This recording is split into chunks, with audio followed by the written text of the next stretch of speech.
So good morning, everybody who is live with us on this Imposter Syndrome Masterclass, as well as those of you who are listening to us on the replay. Thank you very much for joining me on this Masterclass. So before I actually kick off, I'm just going to set some expectations. I know we're used to masterclasses with presentation slides. So for this masterclass, there isn't going to be a presentation. It's just going to be me having a conversation with all of you. So if you feel like you want to turn off your camera and listen to just me talk you through the topic today, or if you're traveling somewhere, by all means, you're not missing out anything visually, right? So this replay will be posted on a Facebook group tomorrow, latest. If I can get it up earlier today, I'll do that.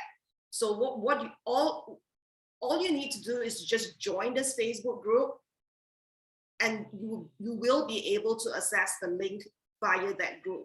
Now, if some of you do not want to join the Facebook group, or you don't have a Facebook account, that's fine.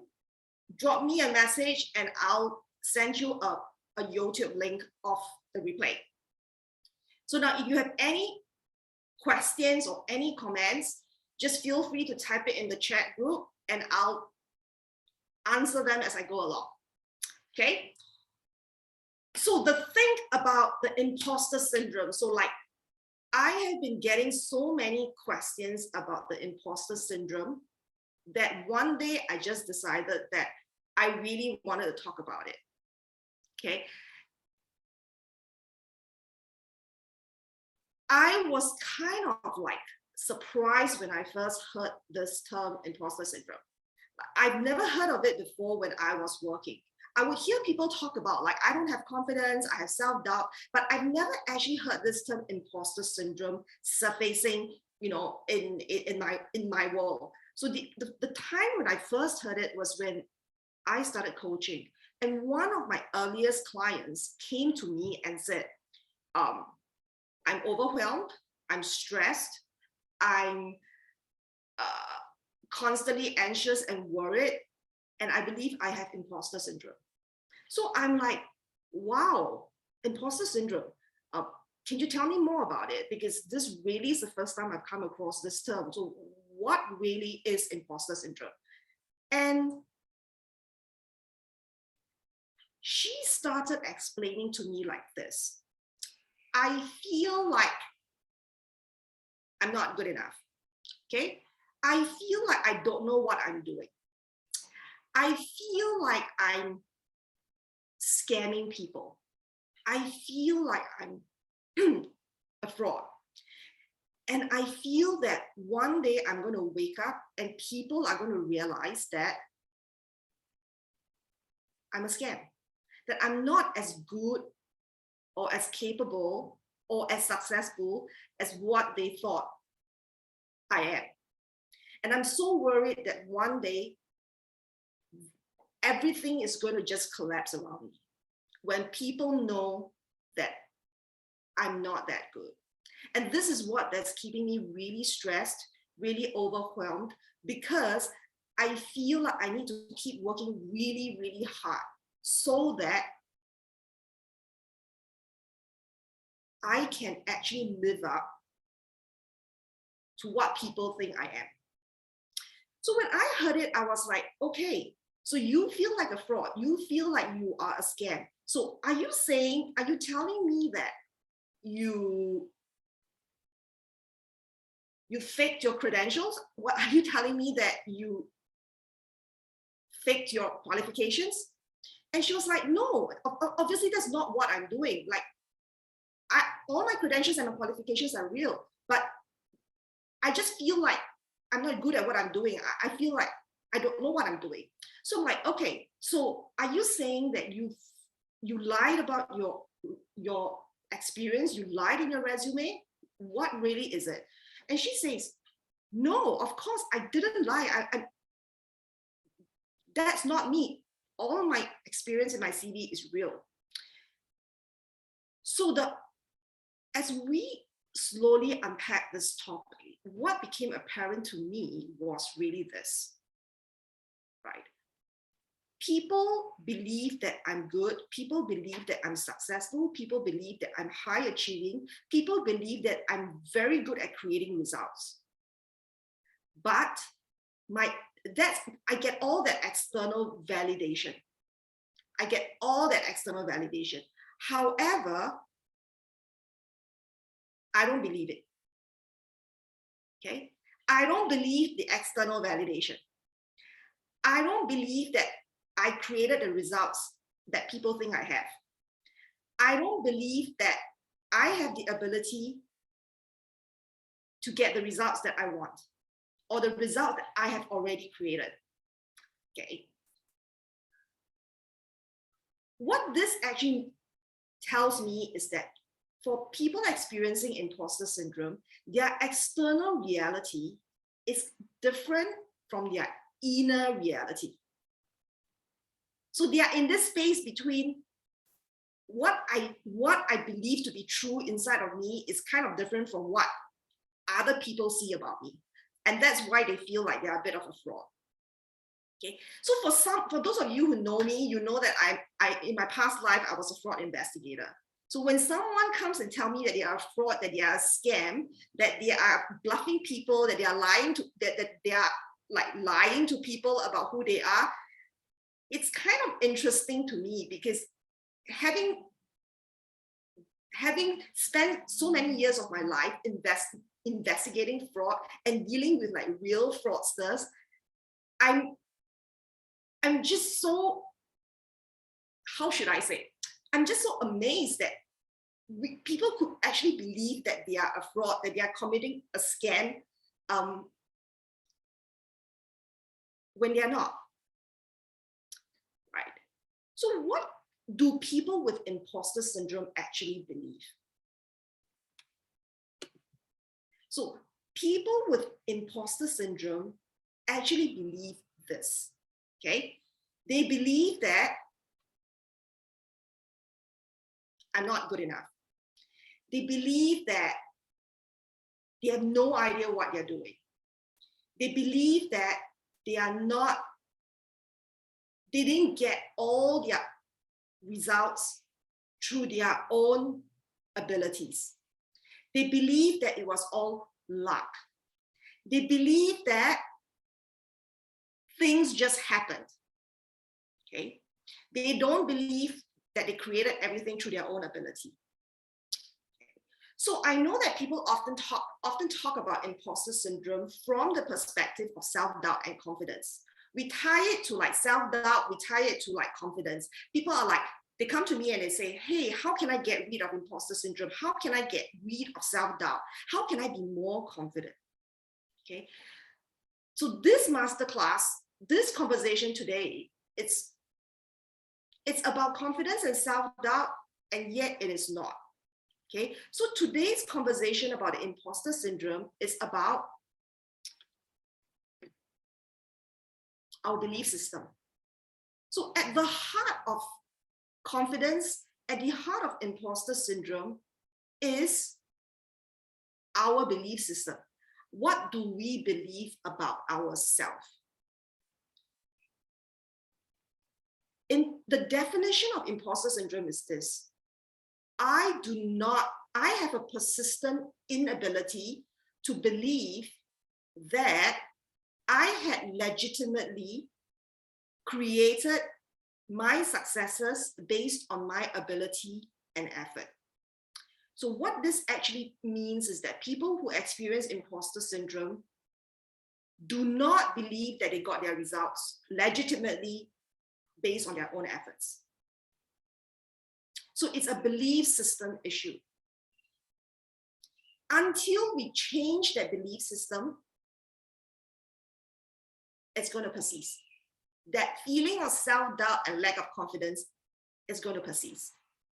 And you know what's the sad thing for me whenever I hear people talk to me about imposter syndrome, I'm like, do you know that by virtue of the fact that when you say you have imposter syndrome, you are telling me that you are a successful person, that you have external validation about your competency about your capability. You probably are holding a pretty empowered position at work. You probably get very good feedback about your work. Okay. You are probably getting promoted. And I feel sad because when we have achieved all these results for ourselves through our own effort, we ought to be enjoying it. We ought to be proud of ourselves, right? We ought to be like having a time of our life about it. But yet, we are not. Yet, people with imposter syndrome feel like, I don't deserve it. And that to me is the sad thing. And the sad thing is that they will continue to do well in their careers. They will continue to get promoted, but yet they will not enjoy that process. They will not enjoy the journey.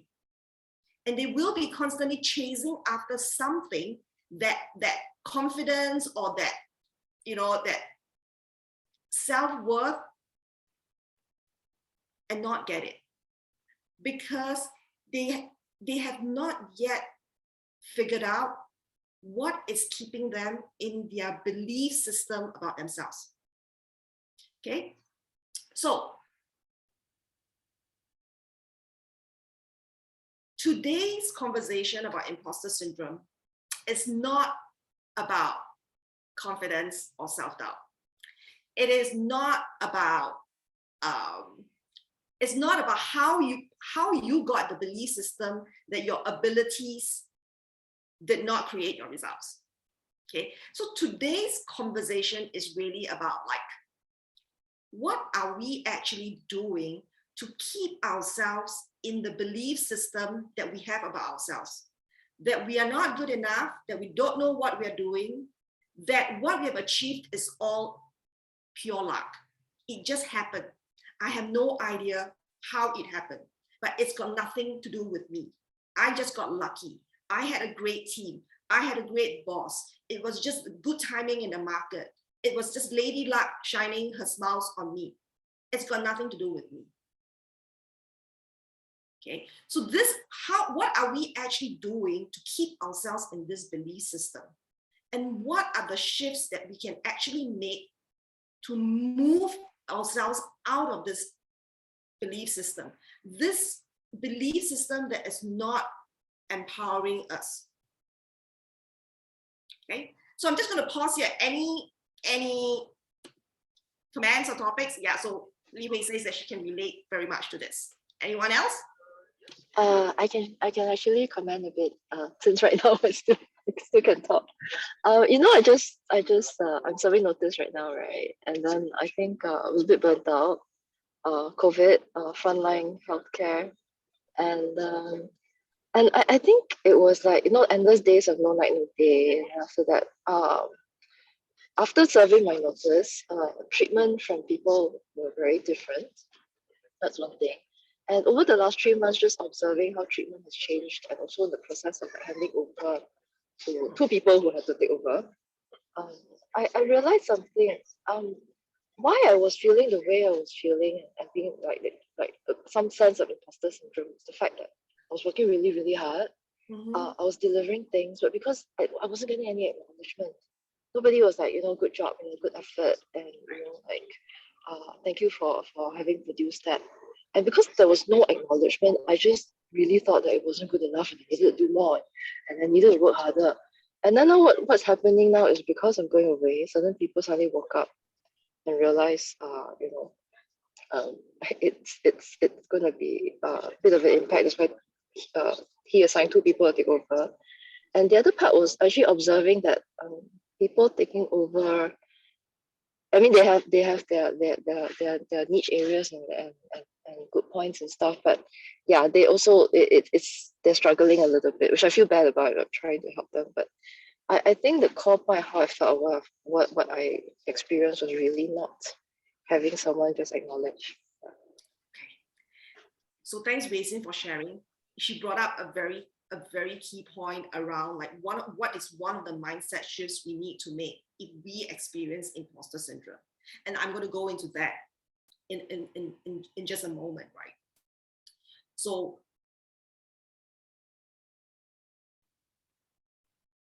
if you had listened to Wei Xin, you would have heard her use this word a few times. I feel, I feel, I feel. Okay. The first thing about this imposter syndrome thing, there are two pieces here. We know that we are good. We know that we are competent. We know that we have got abilities.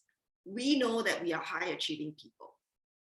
We know it stays in the brain, but we don't feel the same. We don't feel that we are good. We don't feel we are competent. We feel like something's missing. We feel like we're going to screw up. We feel like we're going to fail. So in my world, imposter syndrome, a lot of it's got to do with how we feel. Okay. What is actually creating this feeling? And what is actually creating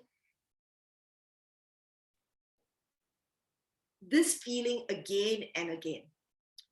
So it's actually our thoughts. It's how we think about ourselves and our abilities. So when we think a thought, right? A thought is an electrical impulse. Okay, so if you're my client, you probably would have heard this a few times. If you have a thought, it's an electrical impulse. And every time a thought gets fired off in our brain, this electrical impulse generates or triggers an emotional response throughout the body. Okay, and how you feel is part of that chemical response. Our body will produce a chemical response that matches the quality of our thought. So it's like if you think a scary thought, you are going to feel more likely than not, you are going to feel scared, because the quality of our emotion is going to match the quality of our thought. So when the brain keeps triggering thoughts that are scary, it's going to keep triggering emotional responses around fear, around anxiety, and it will trigger a fight or flight response in the rest of our body. So the thing here, the piece here we need to understand is we feel this way is because we are thinking this way. Okay, so when we experience imposter syndrome, what are the quality of our thoughts that's going through our head? Oh no, I'm going to be found out. Oh no, I'm not good enough. Oh no, I'm supposed to be there already. I'm not there yet. Oh no, I don't know what I'm doing. Oh no, tomorrow someone's going to find out that I'm a fraud. Oh no, my world is going to collapse. Oh no. So what is the quality of this kind of thoughts? The quality of this kind of thoughts is one of perceived danger. We are constantly thinking thoughts that is creating perceived danger in a future that is not now. So if we constantly fire off thoughts about about us not being good enough, about us not being there yet, about us, people are going to find out that we are a fraud. We constantly having thoughts about how we are scamming people, how our world is going to collapse. This kind of thoughts is going to constantly produce feelings of unworthiness. And then it goes back into like, it keeps you in the belief system of, I don't trust myself. I don't believe I have the abilities.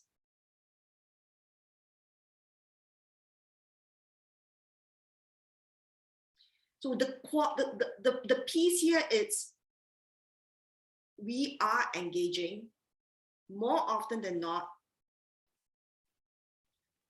negative thinking patterns. Our focus of attention about ourselves is about what's not there, what's not good enough, what is failing, where we are in lack. All this creates fear, and fear produces anxiety and worry. And no matter how much other people say good things about us, as long as we have that internal operating system of constantly looking for the bad, we stay in the belief system that we are not good enough. That our abilities are, I don't know, like maybe it's not my ability. Like I can't trust myself. I can't trust that I have the ability. It must be something else at play here. And when that luck goes off, oh my goodness, when Lady Luck goes off, I'm dead. When my boss leaves, I'm dead. When my team members leave, I'm dead, because my success is due to them and nothing to do with me. So what is the shift that we need to have here? Again, we probably have heard this many times, but I'm just going to deepen the context of this. Okay.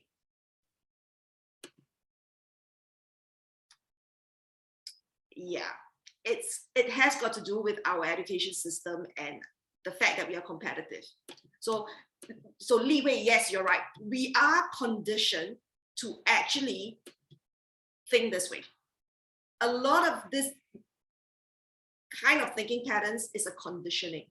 So the one thing that we need to shift is that we need to decondition ourselves in how we are thinking about ourselves. And that's what we need to change our focus of attention from what is not there to what is there.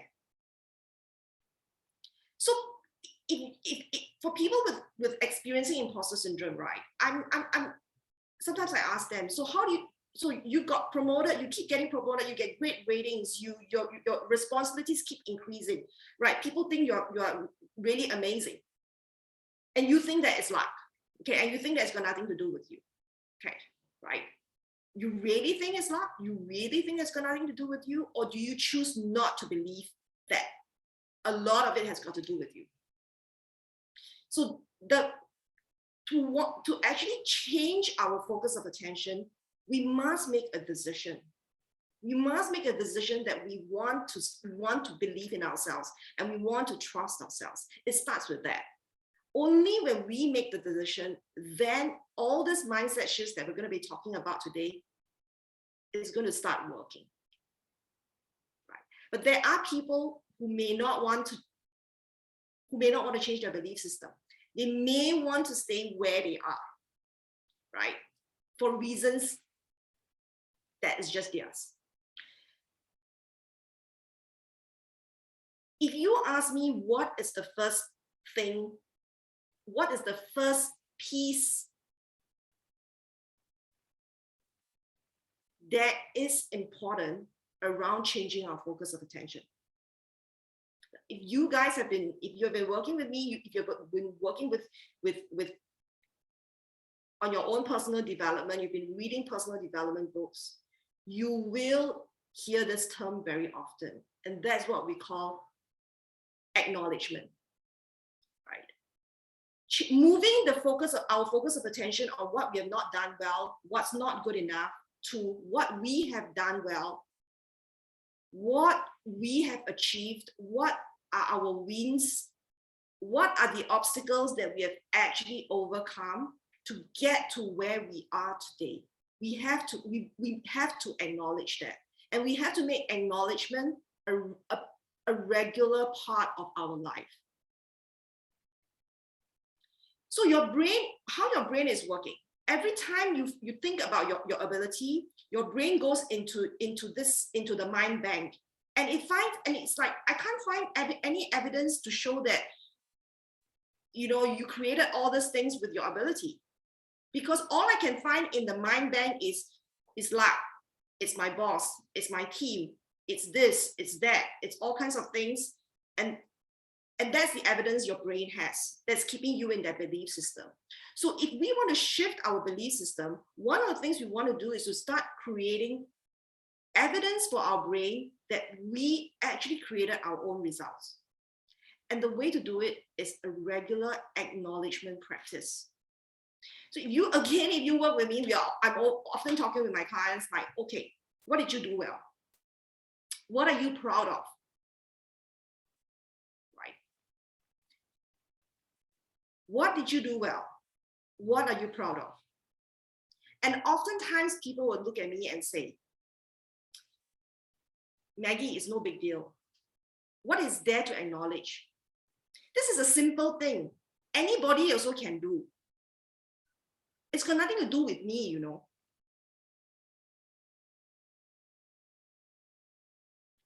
I won this account. It's part of my job. It's a team effort.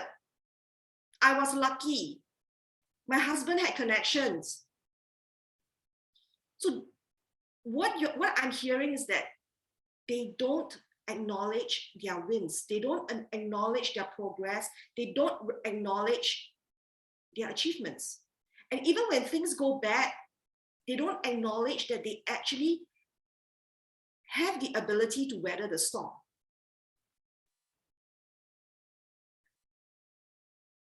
If we don't have a practice of acknowledging our own wins, we are not creating evidence that the brain needs to know that we are capable, competent, and high achieving. Okay. So when people tell me it's not important, it's small, it's no big deal, anybody can do it, you know, what they're actually doing is what I call discounting, bypassing, ignoring. So it's very interesting, right? When we don't do well, we just make a small mistake, straight away we blow it up in our minds. We blow it up about how we are a failure, we're not good enough, we're not there yet, and it keeps going until it becomes Armageddon. And then it triggers anxiety and worry. By the same vein, by the same token, if we did well, we met our deadline, we won an account,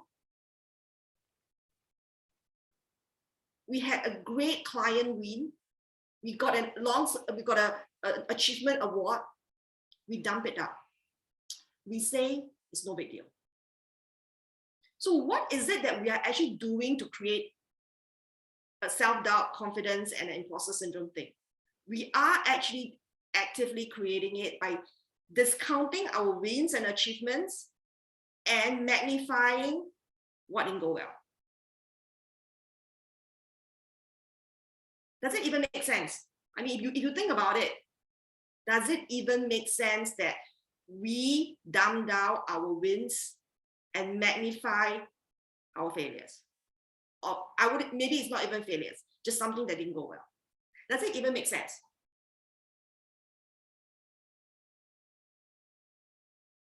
It doesn't, right? So the mindset shift here is to have a regular acknowledgement practice. Like really practice acknowledging yourself. Even if you didn't win, you didn't make a big win, just getting through a difficult conversation that day with your child, with your husband, with somebody at work, that's a win. Just surviving a very long, tiring day, it's a win. And acknowledging that it's you did something to achieve that. How can it be luck all the time? So this luck thing comes in because between your own perception about your ability and your external reality, there is a space. Because there is no acknowledgement, the brain goes like, oh, I cannot connect these two, so it must be luck. It must be something else. Because you didn't connect the dots by saying, it's me. Okay. So the first piece of mindset shift here, it's shifting a negative focus of attention about your abilities to a positive one, to an enabling one, an empowering one, right? And how do we do that? It's through a regular practice of acknowledgement. and really acknowledging, not a mental concept, I'm not ticking off the boxes, but actually feeling it, embodying it.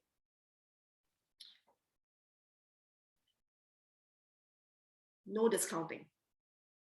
Okay, no discounting. And maybe in our society, we have been conditioned to think that acknowledgement of our achievements is, is bragging, is showing off. It's not good. To me, that's false humility. Okay, if we did well, we take full credit for it, right? If we don't acknowledge ourselves, why would other people acknowledge us? Okay, so this acknowledgement practice, no more discounting, no more bypassing, and no more dumping yourself down. Okay. Now, when we acknowledge what we have achieved, right, we are practicing what we call gratitude. I know a lot of times some people that we think about gratitude as like writing in our gratitude journal and saying that I'm grateful, but it's actually more than that, right? When we are being grateful for our achievements and our wins, we acknowledge it, and then we say, we acknowledge it, and I'm grateful for the opportunities. I'm grateful for the gifts that I've been given to get me to where I am today. I'm grateful for the superpowers that God has given me to create the results that I have today. That's gratitude.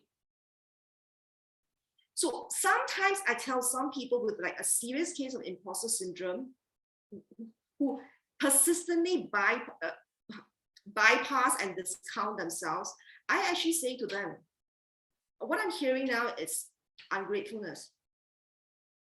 You have been given gifts and you're now saying, sorry, I don't want it. Like, sorry, I don't accept the gifts. I don't accept the superpowers that I've been given. And some people, they get offended by that, by what I say to them. But in my world, in my view, that sounds like it. So acknowledgement, then we focus on gratitude.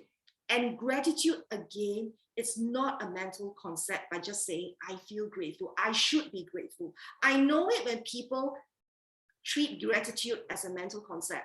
When they tell me, I know I should be grateful, I know I should be this. When you say that, it becomes just a mental concept.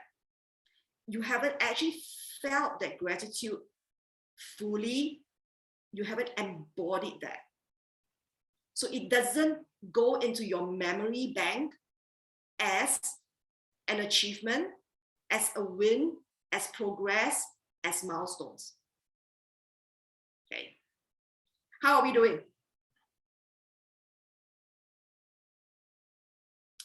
How are we doing?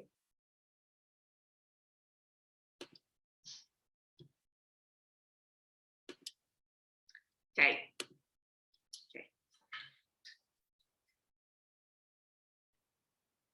If you were to just take a pause now and think like, when was the last time I acknowledged myself?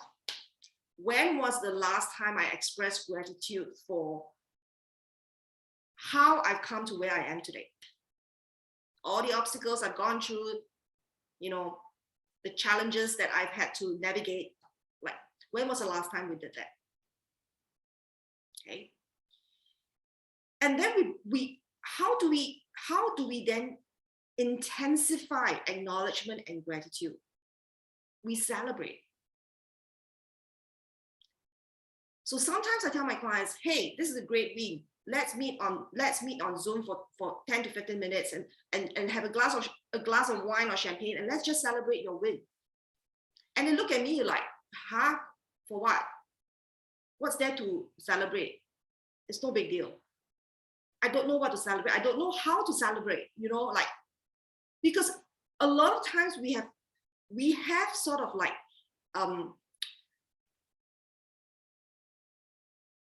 ascribed a meaning to celebration. We believe that celebration is meant for a certain kind of achievement, a certain size of achievement, a certain quality of an achievement.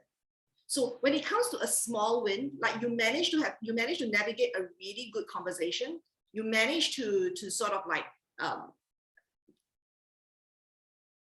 create, say, you know, a success story. It's part and parcel of your work life. It feels like it's no big deal, but it is a big deal. It can be a big deal if we want to. If we want to change our story about the things that we want to acknowledge, the things that we want to be grateful for, and the things that we want to be grateful for. We want to celebrate. So the other day I was listening to this podcast and I really loved what this lady said about celebration. So she says that celebration is a party thrown in the name of gratitude. Like we are saying, we are so grateful for what we have, what we already have. We want to celebrate it.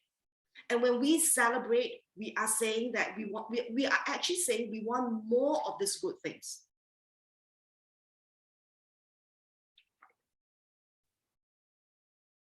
So if you think about like, when was the last time you celebrated something?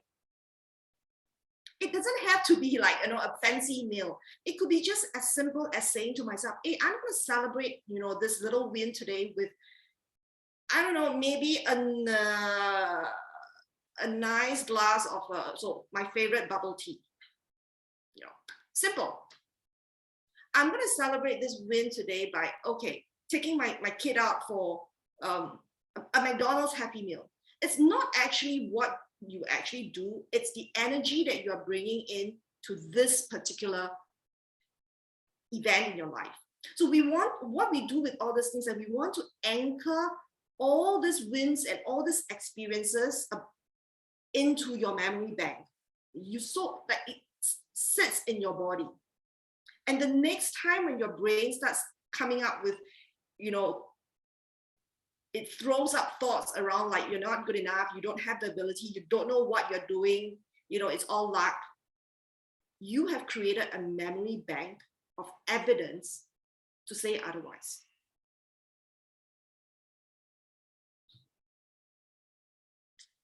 How's it? How's this landing? Yeah, I guess this is really good, and it kind of trying to create that connection, from when we are trying to celebrate success, at least we link it something to more tangible, and it would sits in the brain. Yeah. Yes, Kate. Yeah, and I have to acknowledge myself, or in a sense of currently I have not this celebration part has not really ingrained yet. That's good that you have pointed out, and just want to make sure that I have that as part of this entire process, the acknowledgement process, so that it would so that all these memories will be in the brain longer, I would say. Yes. Yeah. So, Kate, if you think about it, right, like we our brain pulls out all the not so good stuff really quickly, right? Like you notice our brain pulls all that stuff up really fast. Automatically we have this thought about where we are lacking. It's so quickly because that memory bank is so it's full, it's so rich. The data there is like immense. So we may have done that consciously or unconsciously through our conditioning in lives, and now we want to decondition that. Okay, so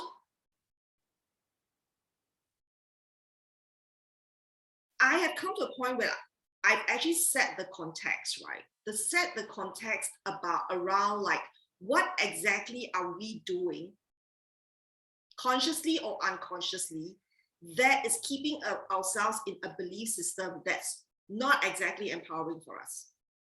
Okay, this is the bigger context, right? the bigger context is always about anchoring ourselves in a place that makes us safe. So when we start looking at getting better, when we look at improving ourselves, we look about getting to the next level, we want to do this from a place of abundance, a place of empowerment, and not from a place of lack. So again, if we are high achieving, competent, successful people, we are always going to be looking at how to improve ourselves, how to be better, and how to embrace failure, and how to turn things that don't go well into a lesson.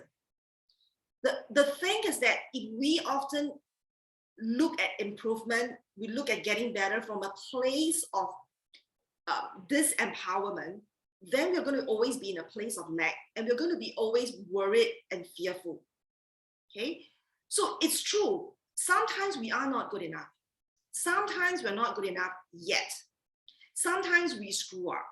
Sometimes we just need to keep getting better. So what is the story that we are creating in our minds about us not being good enough yet? Now let's zoom into this piece, okay? When we think about ourselves as not good enough yet, despite what other people think about us, is this self-doubt healthy or unhealthy? It would be healthy if we view this from a place of strength, a place of empowerment. It would be unhealthy if we look at it from a place of fear and lack. So, okay, people tell me I'm really good, but I don't think so. Okay, I don't think so. I think I still got a lot of ways more to go. I feel like I should have been much better, but I'm not there yet. So how do we actually frame this in a healthy way? First, always celebrate and anchor yourself that you are good enough, right? We want to do that. And then the next thing we want to be asking ourselves is this: okay, we believe that we are not good enough yet, right? What is our reference point? So a lot of times people who are experiencing imposter syndrome, they are just going in this like, I'm not good enough, I don't know what I'm doing, it's all luck. It's all very wishy-washy, very wobbly kind of a thinking. So I'm going to ask you, okay, if you think you're not good enough yet, if you think that there is a place that you should have been and you're not there yet, tell me exactly what's your reference point. What are you measuring you're not good enough yet against? Is it a person? Is it a real person that you know, that you have interacted with? And when you compare yourself to this person, you feel like you are below expectations. Or is it an archetype that's in your imagination? You believe that you should be at this level right now. You should be like this kind of a person right now. You should be making decisions faster. You should be wittier during a presentation. You should be able to answer questions in a smarter way. You should be this, you should be that. Now, if you are feeling that way, I'm just going to ask, what's your reference point? Like, who are you measuring yourself against? Until we figure out what is that reference point in your mind, we can't close the gap. So we can't take action to close the gap.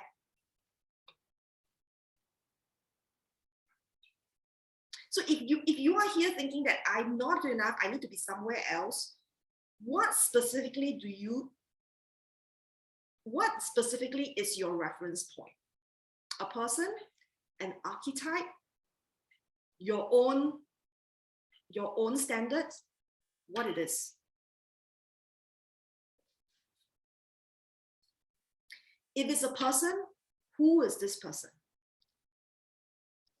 What specifically are you thinking you're not good enough? You can't be not good enough in everything, right? There must be something that we are good at and we are not good enough yet at. Is it your communication skills? Is it your leadership skills? Is it your ability to delegate? Is it your ability to influence people? Is it your ability to hold powerful meetings? What exactly is the gap? And what exactly is your reference point? How would you know when you have arrived? Because until we know exactly, we can't put a plan in action and we can't close the gap. And it will constantly be in this, I'm not good enough yet. I don't know what I'm doing. People are going to find out that I'm not good enough. So the question here is, what is my reference point? Just going to pause and take a look at my notes just to make sure I got all the points there. The other thing about people experiencing imposter syndrome is this. They are actually thinking about them not being good enough in the future. It feels like they believe that they are okay now, but they may not be in the future. Okay? It means that they believe that at some point in time in the future, I'm really going to be not good enough. And again, I'm going to be asking this question. What specifically do you believe you are missing? Because sometimes this can be a healthy self-doubt. We are really objectively sitting back and assessing ourselves and say, yes, honest to truth, honest to God, I really need to do some work here. I really need to improve on some of the skill sets that I have. I really need to get better at this.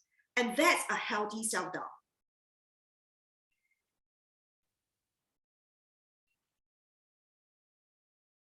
That's not imposter syndrome, right? But somehow or the other, we don't unpack these things properly. It all goes into the brain of like, at some point in time, I'm going to not be good. And it brings us down on a spiral. So this thing about reference points and standards, right? So if we know that we have a standard, right? It's a person, for example. A lot of times I get this. I worked with this person, this boss, or this ex-colleague, and I believe that this person is the standard that I should be at.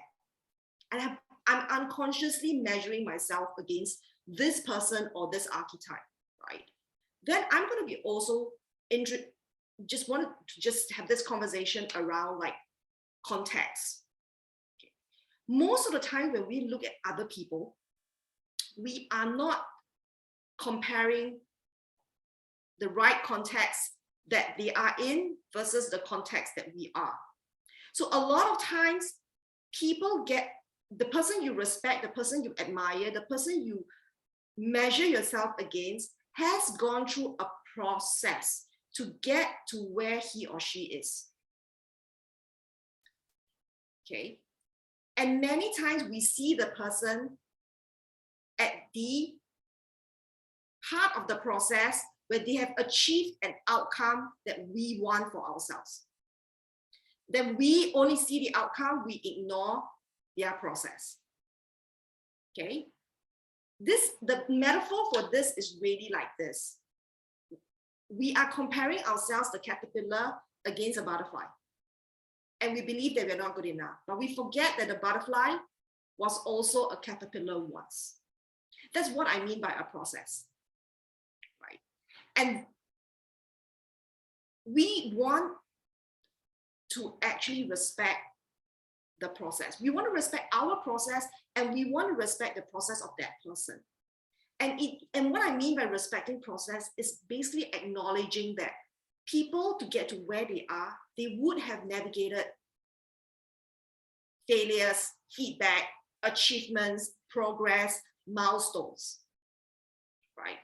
I'm not just saying that all these things happened to them because they were lucky.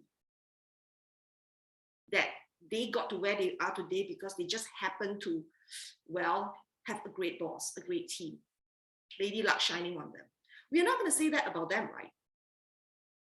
For the people that we admire, of course. So why would we say that about ourselves? And when we can learn to respect other people's process, we learn to respect our own.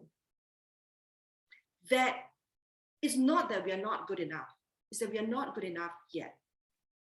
That we are constantly on a journey to get better, right? That we are going to navigate the ups and downs. We're going to have self-doubts. We're going to have wobbly moments. Okay. We are going to feel like, oh my God, I'm going to screw up. But this kind of moments has nothing to do with our abilities. In fact, these are the moments where our abilities, that we believe that we have the ability to actually navigate all these moments of self-doubt, all these moments of what if I'm not good enough, all these moments of I need to get better. So that process has got nothing to do with how we believe, what we believe about ourselves. In fact, this, how we navigate these moments speaks to the kind of person we believe we are, right? And all this, and respecting the process also means acknowledging that we have got milestones, we have got achievements, we have got the downs, we have got the ups. And this is all part of the process. We don't just cherry pick the ones that, you know, that don't work out well for us, focus all our attention on that, and then ignore the rest.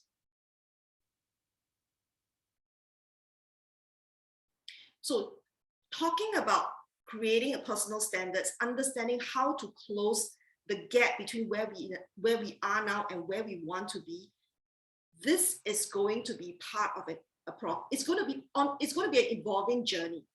Because a lot of times we think that we will only feel confident when we get to a certain point. But when we get to the certain point, our brain is going to tell us stories again that it's not good enough, that we didn't get there through our own abilities. And this particular mindset is going to follow us like a shadow for as long as we allow it to be.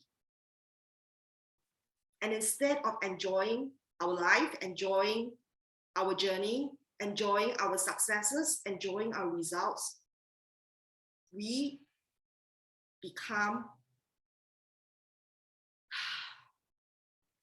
a victim. We become a victim instead, right?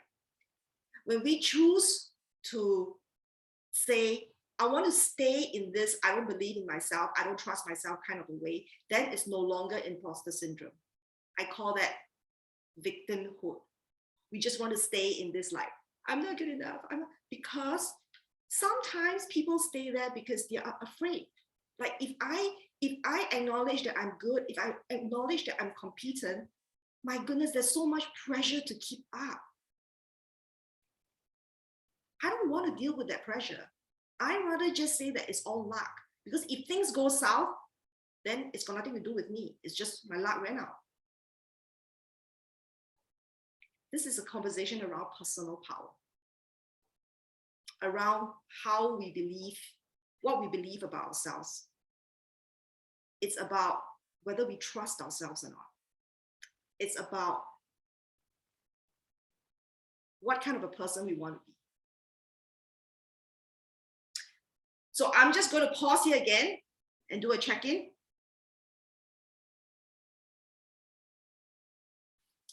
Anything landing? Any comments in the chat?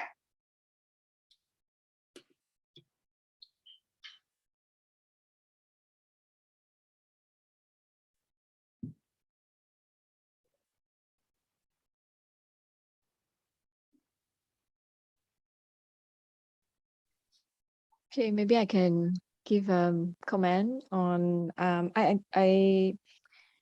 do see the importance of us celebrating and anchoring our success first, because a lot of time, especially when it comes to high achiever, they, as what you said, they're always looking for ways to improve, and focusing on the areas of improvement tend to be the first thing that they think of. So it is important to change the order a bit, change the mindset, think of the success first, and take that as a reference point before we go into what are the areas that we can improve on, to bring us to a higher level. Okay. Thanks, Kate. So Kate was actually referring to this approach, right, where high achieving people are always looking for improvements. Yes. Just going to admit Wei-Sim again. Yes, our education system and our society may have always conditioned us to look at what is wrong first. Okay, that's the conditioning. Our society and education system may feel like we always need to be beating ourselves, because the minute we congratulate ourselves, we acknowledge ourselves, it means that, oh my goodness, we're going to be complacent. We can incorporate both acknowledgement and improvement and fault finding in one process. We can acknowledge ourselves. Can we become the kind of person who can acknowledge ourselves on one end for the good work we have done? And can we also be the kind of person who criticizes ourselves for not being up to our standard? Can we be the kind of person who hold both kind of energies at the same time? I don't just beat myself up. I don't just look at things that's gone wrong. I also look at what things have gone right. But the most important thing is the order of how we do it. We look at what has gone right first before we look at what has gone wrong. So if you work with me, I often give my clients this 4-question exercise in any kind of reflection. The first question is, what have I done well today? Okay. Second question, what am I proud of myself today?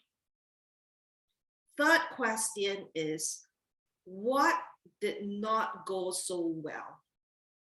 What went really wrong? The fourth question is, what did I learn today? So the order is immensely important, and that's a mindset shift. To look at what went well first before we look at what didn't go well. We acknowledge our wins first, then we look at how we can get better. We are not sitting here to be, like, oh, we need to be always thinking positive, shiny thoughts about ourselves. We always need to be celebrating and congratulating and, and ignore all the things that have not gone well. We're not that kind of people. We are the kind of people that can do both, and we do it in the right order. Okay, so we talk the piece around your personal standards, like what is my reference point, and what do I need to do to sort of close the gap? So the conversation here is like, can I identify my reference point? If we cannot identify our reference point, we don't know what is our reference point. In judging ourselves not being good enough, then this is the inner work that we need to be doing to get ourselves out of this I have imposter syndrome thing. You might have a standard that's higher than people out there. People say that you are great. but you might have a personal standard that's much higher than what people out there have. And that may be why you feel you're not good enough. If it's your own personal standard, again, I want to be asking you this question. What specifically is this standard? What are you comparing yourself against? And how do you close the gap? And how do you know that you have actually arrived at the standard that you have set for yourself?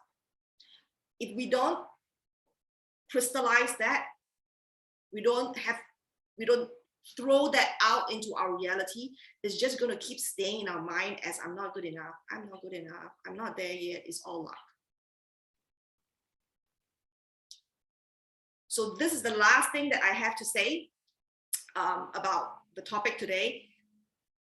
I have lots more to say and I could go on and on about this topic, but I'm just going to tell myself, like, I'm going to stop right now and see if anybody has any questions that they want to ask, and I'm happy to answer, or you have something else to share.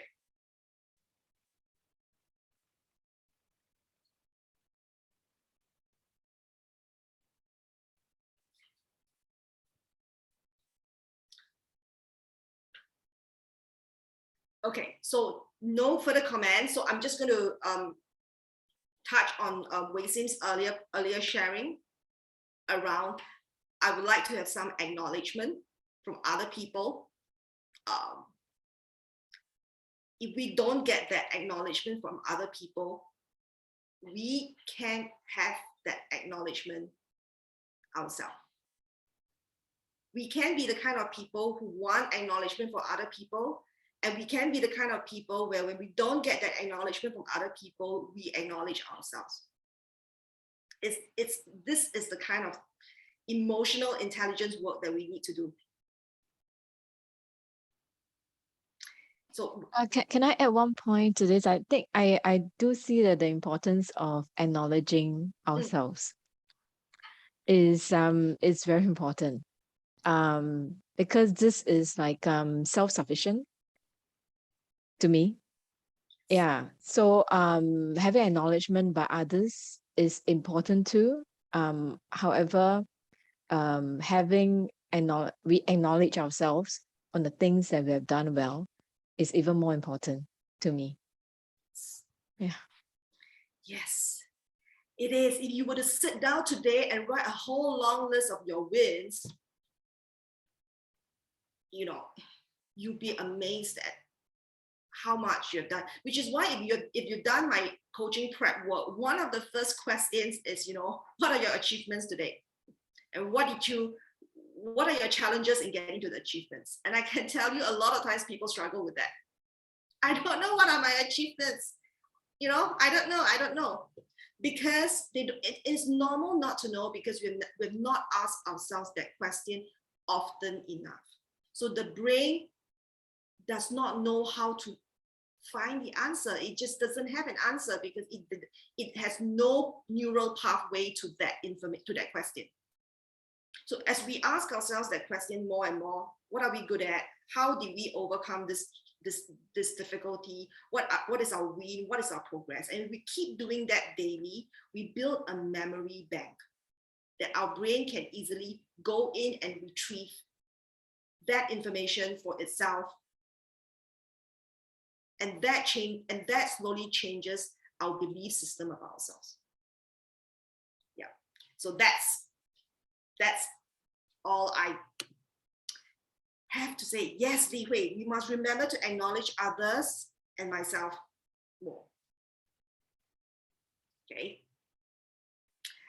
So I'm going to post the replay once we are off this. And if you like, listen to this again, because sometimes these things, land for us differently at different times in our lives. Sometimes we don't get something at that point when we are hearing it, and when we hear it again, hey, something strikes us. So I'll do that as soon as I can. And thank you very much for joining me on this class, and go have a great weekend. Okay. Okay, thank you, Maggie. This is good. Bye. Thank you. Bye.